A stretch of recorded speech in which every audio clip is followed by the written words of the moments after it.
Olá, meu nome é Adria Santos e eu sou do quarto período de Design Gráfico.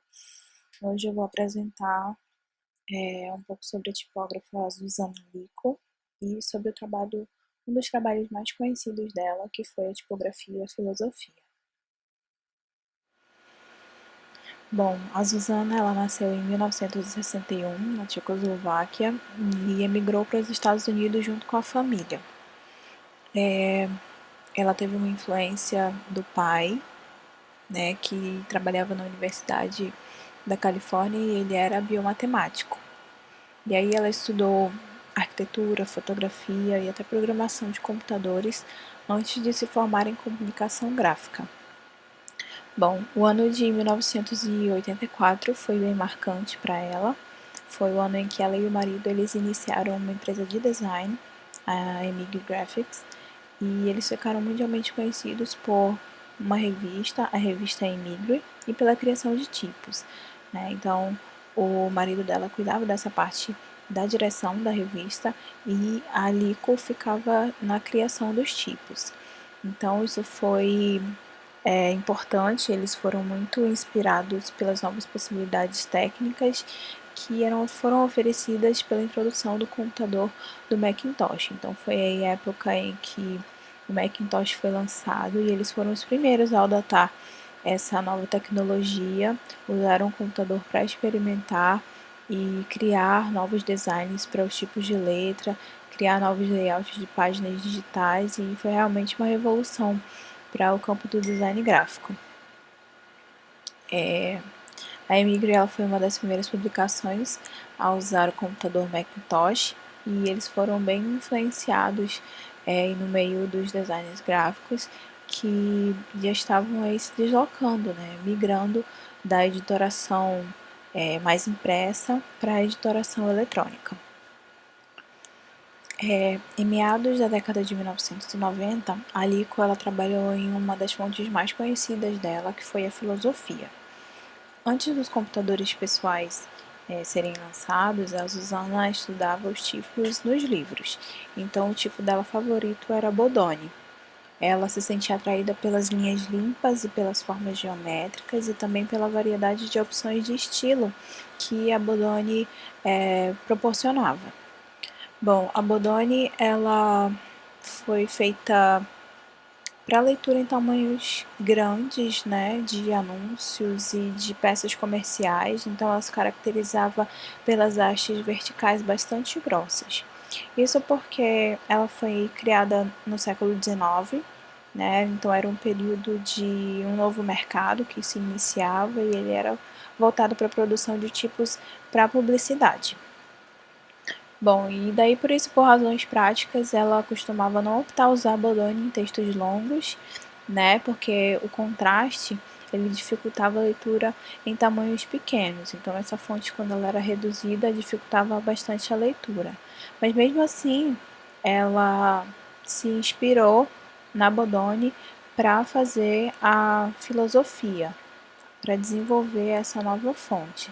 E aí ela mostra a preferência dela pessoal justamente por ser geométrica e ao mesmo tempo ela incorporou aí recursos como as terminações serifadas e mais arredondadas, né, que geralmente aparecem em amostras impressas. Então ela colocou aí um pouco de inovação e de tecnologia também nessa nova tipografia.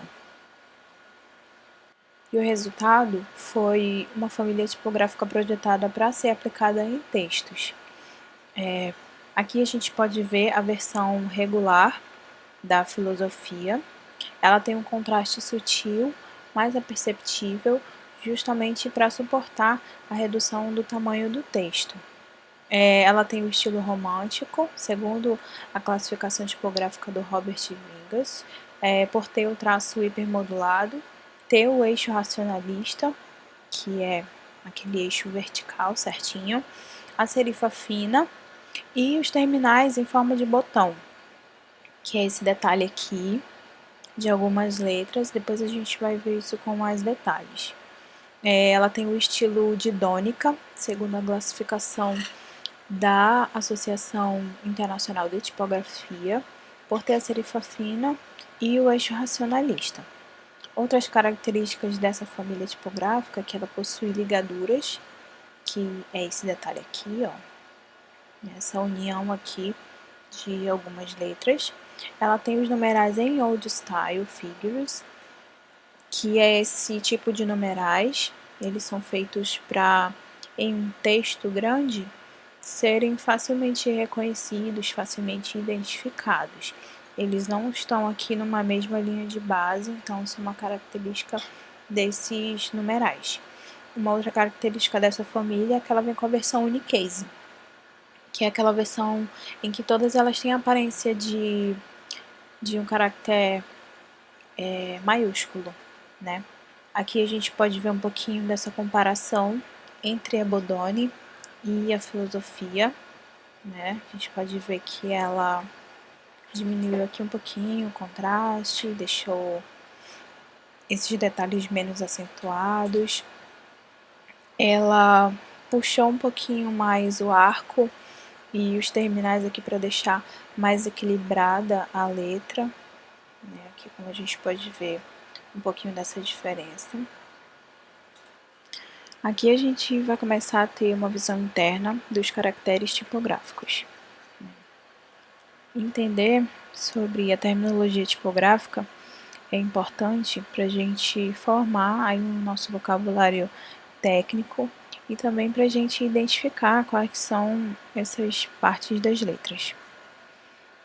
Aqui a gente tem a altura de X, né, que é importante dizer que ela não é a mesma para todas as fontes e que o corpo da letra ele é definido pela distância entre a linha das ascendentes e a linha das descendentes, e não pela altura de X, que varia de fonte para fonte, né?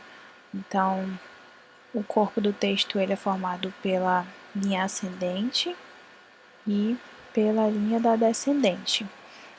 A descendente é aquela parte que ela se prolonga para baixo da linha de base, né? Que pode acontecer aí nas letras G, no J, no P e no Q também, né? Aqui é a linha das ascendentes, a ascendente, que é a parte que se prolonga para cima da altura de X. Aqui como está acontecendo no F, aqui no L, tá? A linha de base é essa linha que elas estão colocadas, em que a letra está alinhada. Aqui a gente pode ver um pouquinho do processo de construção da filosofia, né, dessa tipografia e tudo. Aqui a gente vai continuar vendo um pouco sobre a anatomia. É importante a gente lembrar que essa análise ela está sendo feita nessa tipografia em especial, né? Então, esses detalhes estão sendo encontrados aqui nessa fonte. Nessa tipografia a gente encontrou barra, a gente pode ver aqui na letra F, ela também é encontrada na letra T, é encontrada na letra A também, no E maiúsculo. A ascendente é aquela parte que se prolonga, né, para cima da altura de X, aqui como no L e no F. E descendente é aquela parte que se prolonga para baixo, né, da linha de base. Essas partes, elas são chamadas de extensores. Elas se estendem para cima ou para baixo dessas letras minúsculas. A gente vai ter aqui o eixo, que é o ângulo de inclinação, que ele é característico de algumas letras, como a gente pode ver aqui no O, no B. Aqui no B, esse eixo a gente pode ver que ele é um pouquinho mais, mais humanista, né? Mais inclinado. Mas aqui, geralmente, na maioria das letras, ele é um eixo vertical, um eixo racionalista. Pode ser conhecido também, né, como eixo racionalista. A gente tem também os terminais, que são esses detalhes aqui, detalhes em semicírculo. Eles são encontrados aqui no F, no A também, pode ser um terminal. A gente tem o miolo, que é esse espaço interno das letras, e ele pode ser fechadinho, aqui como no O, no B, no A, no G, ou ele pode ser aberto, como a gente está vendo aqui no U. A haste, ele é o traço vertical das letras. Ele é vertical, mas ele também pode ser inclinado. Então, ele pode ser diagonal, como a gente está vendo aqui no X. Aqui também no X não apareceu, mas é uma cintura, tá? Esse encontro aqui dessas duas hastes é conhecido como cintura. A gente tem o arco aqui na letra A. A gente tem a junção ou conexão, esse encontro aqui no B. Aqui no G a gente tem bastante detalhes, como essa orelha, a ligação e tem a cauda também. Bom, e aqui para finalizar, a gente tem a família tipográfica com várias versões de filosofia. Essas duas versões aqui, que são versões GRAM, elas foram projetadas para aplicações de exibição, né? E elas são assim um pouco mais refinadas e um pouco mais delicadas. Então, e essas outras aqui, elas servem mesmo mais para os impressos, né? Então é isso. A Lico, ela estudou os diferentes estilos de Bodoni, que foi a tipografia que inspirou ela a fazer essa filosofia, e ela tentou aí recriar, fazer uma versão dela, dessa tipografia, né?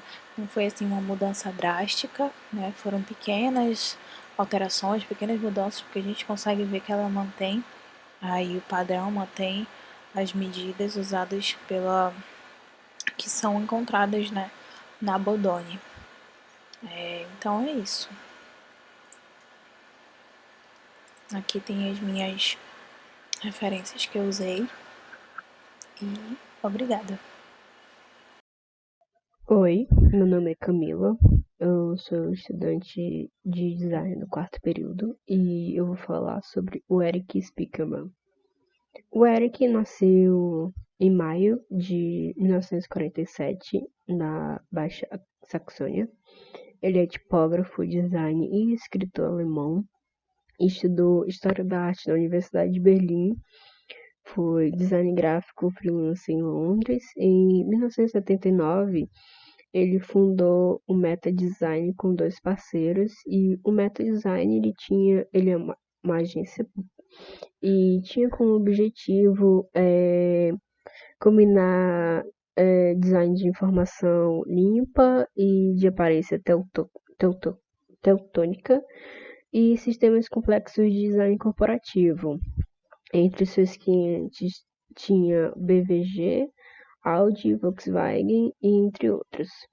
Em 1989, ele e a sua esposa, na época, Joan Spiekermann, fundaram a FontShop, a primeira distribuidora de pedidos por correio para fontes digitais. Entre os seus projetos no design corporativo tinha fontes, ele trabalhava bastante com tipografia.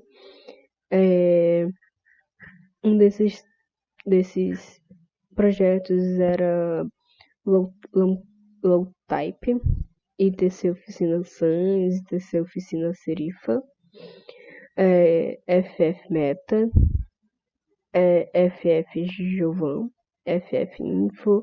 Ele fez um projeto para Nokia, para uma fonte para interface do smartphone Symbian S60. Ele fez FF Unity, FF Meta Serif, FF Unity Slab e FireSans. E hoje eu vou falar sobre a FF Meta, que também é conhecida como Helvética dos anos 90.